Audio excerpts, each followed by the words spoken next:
Salve, muito boa noite. Nós, mais uma vez, diretamente daqui de Brasília, dos estúdios da Rede Vida, falando de política. Você sabe, de política é que faz a sua vida, a educação dos seus filhos, a sua moradia e toda a sua vida. Então, temos que nos preocupar com política, né? Hoje, o debate está em torno do preço dos combustíveis. E o presidente Jair Bolsonaro entrou forte nesse assunto e está aí discutindo com a Petrobras. A Petrobras, apesar das ações públicas, é uma empresa privada, né? Tem capital aberto e tem que obedecer regras rígidas do mercado financeiro.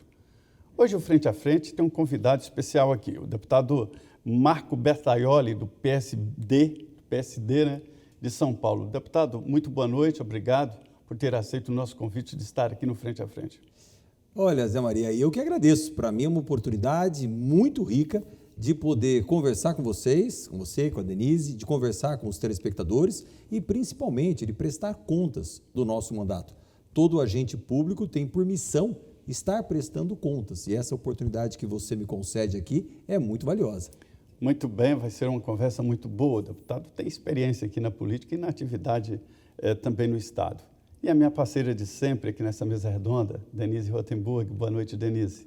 Boa noite, Zé Maria. Boa noite, deputado. Obrigada por ter aceito o nosso convite. Boa noite para você que está aqui com a gente na Rede Vida de televisão.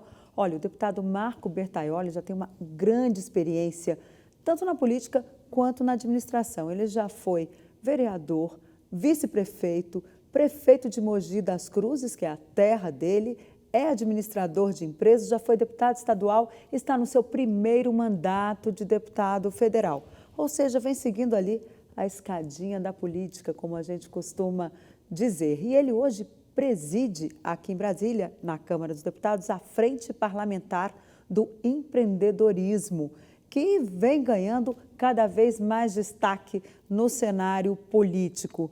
Deputado, nesse cenário, por falar em cenário político, vamos ao cenário econômico que a gente vive hoje.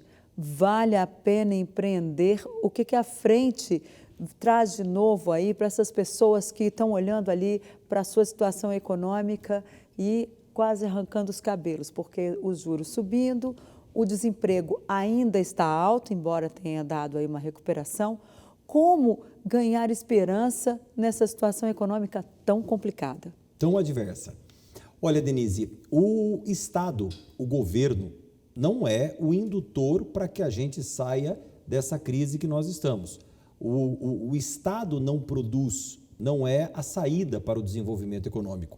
A saída está nos empreendedores que arriscam o seu capital, que investem na constituição de uma empresa, que trabalham e geram oportunidades de emprego. O que nós defendemos com a Frente Parlamentar do Empreendedorismo é que este ambiente onde nós estaremos empreendendo seja um ambiente, no mínimo, seguro. Isto sim o governo pode proporcionar.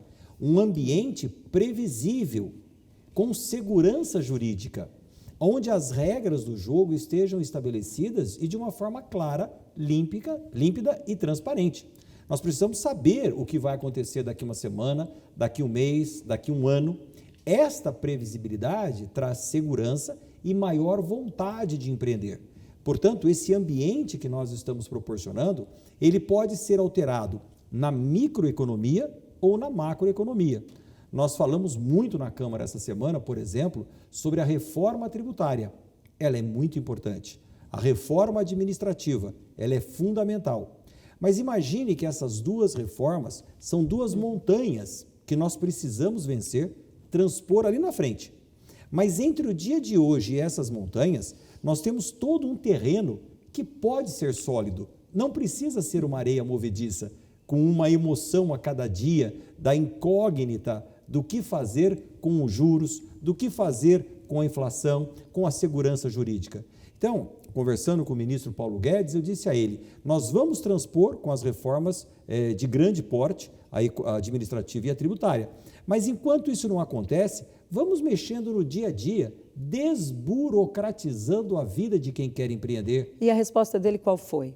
Vamos fazer, vamos trabalhar. O que já foi feito? Porque o empreendedor ainda está aí meio com o pé atrás, né, em relação as propostas do governo nessa área? Olha, nós temos que trabalhar juntos. Câmara Federal, Senado, governo, nós precisamos estar juntos para desburocratizar e simplificar.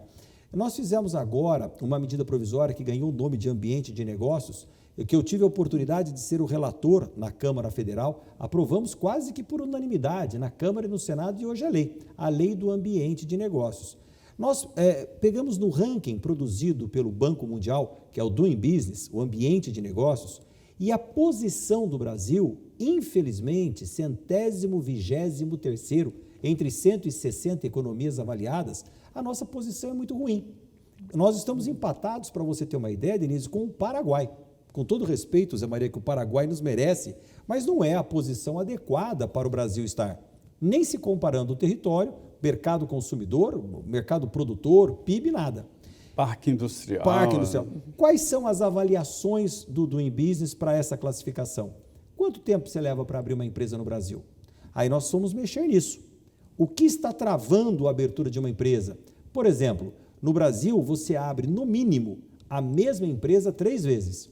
Você abre na prefeitura e tem a inscrição municipal. Aí você vai no estado com a mesma empresa e tem a inscrição estadual. Aí você vem no governo federal com a mesma empresa e tem o CNPJ. Nós, através da lei do Ambiente de Negócios, terminamos com isso. A partir de agora, número único no cadastro da empresa no Brasil, CNPJ. Não há mais necessidade da inscrição municipal e da estadual. Isso agora precisa ser regulamentado. Além disso, a conquista da ligação da energia elétrica num prédio comercial. Nós temos incríveis 140 dias para vencer para que uma conexão elétrica, fornecimento de energia, seja feito. E eu não estou dizendo de lugares onde não passa a rede de alta tensão. Estou dizendo onde o fio passa na porta. 4 meses. 4 meses para você conectar diante dos licenciamentos. Dá vontade de subir no prédio e conectar. Dá vontade de não no empreender. Poste, né? Sem contar... Pois é, eu queria perguntar exatamente nesse sentido para o senhor, que há uma espécie, não sei se é exatamente uma lenda, de que o brasileiro, por natureza, é um povo empreendedor. Para vencer isso tudo que o senhor está dizendo, tem que ser um talento. É um povo batalhador. Sem contar... Mas existe essa tendência? Existe essa tendência, sem contar a própria... Acima dos outros países? Eu acredito que sim, vou lhe dizer por quê. Sem contar essa tributação absolutamente difícil de interpretar que nós temos. Se você for no dicionário Aurélio e buscar lá o que significa a palavra empreender, você vai encontrar uma definição muito sucinta. É quem realiza. E nós precisamos realizar. O brasileiro é um povo empreendedor, é um povo realizador. E nós fizemos isso até por sobrevivência, porque com 13% de desemprego no Brasil, na população economicamente ativa, a saída é empreender. Por isso que o MEI, o microempreendedor individual, bateu neste mês de fevereiro o recorde nacional, 14 milhões de microempreendedores individuais. Aí já é uma mudança do perfil, né? De empregado para autônomo. Claro, porque daí ele passa a empreender por risco próprio, através da sua própria habilidade, o eletricista, o encanador, o mecânico, mas lhe dá o direito de sair da informalidade e empreender recolhendo os seus tributos. E é por isso que nós precisamos cada vez mais melhorar esse ambiente de negócio no país. Agora, o senhor vê condições de... Todo mundo diz que uma das formas de melhorar esse ambiente de negócio é aprovando essas reformas que o senhor citou, especialmente a reforma tributária. Agora, esse ano eleitoral está difícil, né, deputado? O senhor vê alguma chance de aprovar essas reformas ainda esse ano? A reforma tributária, pelo menos uma delas, está nesse momento na Comissão de Constituição e Justiça do Senado Federal. Era para ter sido votada esta semana, deverá ser votada a semana que vem. O problema da reforma tributária, Denise, é que se nós conversarmos com todos os parlamentares, deputados e senadores, com todas as entidades de classe, todos são favoráveis. Mas quando você pergunta qual reforma, aí virou uma confusão, porque cada um tem a sua. O município, a prefeitura, defende a reforma tributária, desde que não se mexa nos impostos municipais. Os estados querem a reforma tributária, desde que não se altere a sua arrecadação e, se possível, aumente um pouquinho. E a União, a mesma coisa. Os empreendedores, corretamente, que já pagam uma carga tributária elevada, desejam a reforma na expectativa de que nós tenhamos uma carga tributária menor. Pois é, e eu defendo uma intermediária. Esse projeto aí desculpe interrompê-lo, mas é preciso. Ele atende a todos. Pelo que eu fiquei sabendo, os empresários gostaram, apesar de aumentar a carga tributária, mas eles apostam na simplificação. Veja bem, o ambiente de pagamento de impostos é tão complicado no Brasil que os empresários aceitam aumentar a carga tributária em nome da simplificação.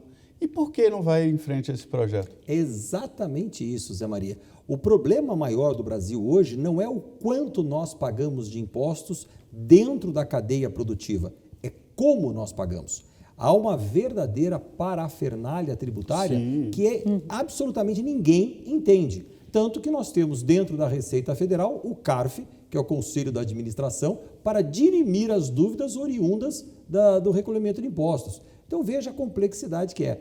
Eu tenho um exemplo muito simples, mas de fácil compreensão, que é a Dona Maria, que todo mundo conhece, que faz bolo, que faz salgadinhos, que faz tortas nos finais de semana e vende bem. E aí alguém dá uma brilhante ideia para ela. Por que a senhora não monta uma doceria? A partir do momento que ela montar a sua doceria, ela vai ter que entender de tudo, menos de bolo, de salgado e de doce. Ela vai ter que entender de imposto, de ICMS, de CLT, de contratação, de IPTU, de ISS. A vida dela mudou. E é por isso que em 5 anos, quase 80% dos pequenos negócios não sobrevivem, porque você mudou a expertise do empreendedor. Ao invés de focar naquilo que ele sabe fazer, que é o creme do bolo, ele tem que ser um especialista na tributação brasileira. E tem também assim, uma empresa, ela tem uma produção vasta e cada produto tem uma tributação, né? E dentro Eu do ouvi Brasil, o representante de calçados que tem diferença de tributação. De sapato para sapatênis, por exemplo, já é diferente. De cadastro para eu vou lhe dar um exemplo prático. O problema que a reforma não anda, que é a pergunta que você me fez, o maior gargalo é o ICMS. Essa reforma, especificamente essa de simplificação. É unificar as alíquotas de ICMS no Brasil. Essa é a maior o ICMS acaba, né, pela proposta. Sim, ele vai para um imposto sobre consumo na ponta, como deve ser. Você compra lá IVA, o sapato, né? o nome que nós demos, o Imposto de Valor Agregado, o IVA, mas você vai lá na nota fiscal, quanto custa o calçado? R$100. Quanto é o imposto?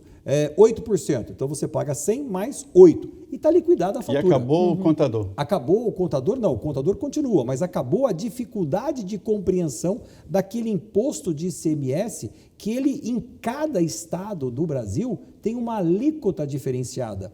E nós somos tão criativos no Brasil, tributariamente falando, que para compensar essa diferença de alíquotas, criamos a substituição tributária. Você imagina o que é uma indústria japonesa vindo investir no Brasil e sabendo que em Manaus o imposto é X, em São Paulo é X mais 2 e Pernambuco é X menos 1 e aí ela tem que fazer uma contabilidade interestadual. É um verdadeiro obstáculo para o desenvolvimento econômico. Agora o senhor estava falando em tarifa intermediária. É aí que vai se chegar? O senhor acha que é possível chegar a um consenso? Olha, nós precisamos segregar de uma forma muito simples. Aliás, o Simples, que é o imposto da microempresa, é o melhor exemplo disso. Quero aqui lembrar o Guilherme Afif Domingos, que é o pai da microempresa no Brasil, o autor da inclusão na Constituição dos artigos que definem o tratamento específico para a microempresa, que veio a possibilidade da criação do Simples. O que é o Simples? É uma guia única onde todos os impostos municipais, estaduais e federais já estão contemplados. E ali eu, como empreendedor, pago apenas uma guia de impostos por mês.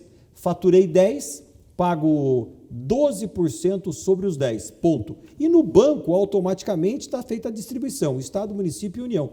Resolvido. É esse modelo que nós precisamos levar para toda a cadeia de fiscalização, de tributação no Brasil. E foi justamente no Simples, agora, que teve a derrubada do veto, né, do presidente Jair Bolsonaro ao Refis. Essa situação já está resolvida? Os empreendedores, os empresários optantes do Simples vão conseguir refinanciar suas dívidas em tempo de continuar nesse sistema? Olha, foi um trabalho árduo e nós conseguimos vencê-lo. No ano passado, nós trabalhamos na Câmara e aprovamos quase por unanimidade o Refis, que é o parcelamento de débitos da micro e pequena empresa. Primeiro, quebrar aqui um paradigma. O Refis não é abrir mão de receitas. A Receita Federal do Brasil não está deixando de cobrar nada. Ela está deixando de tributar com multa, juros e encargos legais o tributo que já incide. Ponto. Agora, o valor do tributo não foi pago nesses últimos 2 anos de pandemia, até porque as micro e pequenas empresas estiveram fechadas. Então, nós vamos pegar esses valores, parcelá-los num longo prazo, 180 meses até, para que a microempresa possa pagar de uma forma suave o que ficou acumulado, continuar existindo e pagando os impostos atuais. Hoje, a Receita Federal do Brasil me deu um dado interessante. Nós temos aproximadamente 500 mil micro e pequenas empresas aguardando o refis para continuarem no modelo de tributação simples. Se, porventura, pela inadimplência, elas forem excluídas desse sistema de tributação e caírem na tributação normal, Zé Maria, é o mesmo que condená-las ao fechamento. E se nós fecharmos 500 mil empresas, aí que o governo nunca mais recebe o atrasado e ainda teremos 1 milhão e tanto de desempregados a mais no Brasil. Ok, deputado, nós vamos para o nosso primeiro intervalo. Eu convido você a permanecer aqui com a gente, porque ainda tem muito assunto para a gente discutir aqui. O preço dos combustíveis, o que é possível a Câmara fazer e as eleições, como é que vão ficar as candidaturas do PSD. Calma, a gente já volta. São 2 minutinhos e a gente volta com uma série de perguntas e outros temas para você.